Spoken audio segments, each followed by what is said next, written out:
Let's take a look at a very useful vertex map tool. What I'm going to do is I'm going to start with some basic geometry. I'm going to make a plane. I'm going to select it. Let's go ahead and flip it so it's facing the other way. That's just F on the keyboard.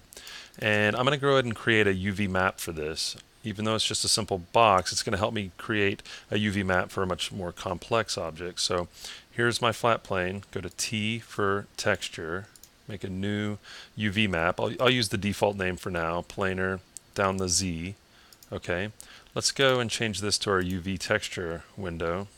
Hit A to fit window, and we can see that on our UV grid we've got the one polygon that's there. So let's zoom out, and I'm going to lathe this so that I have some more geometry.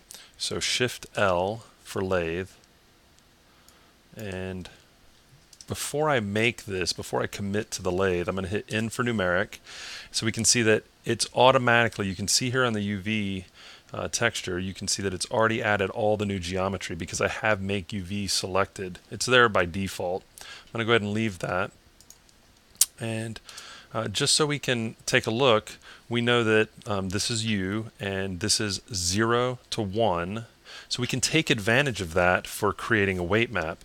What I'm going to do is I'm going to switch to weight shade, and there's no weight map applied yet.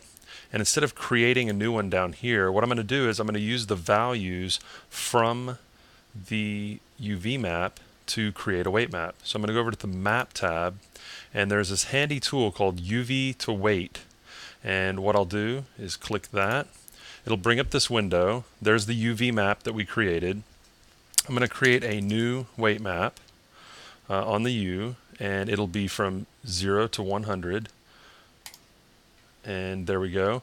And as you can see, starting here at 0 on the UV map, as I select, you can see it selecting down the chain, and the weight map value gets higher all the way from 0 to 100.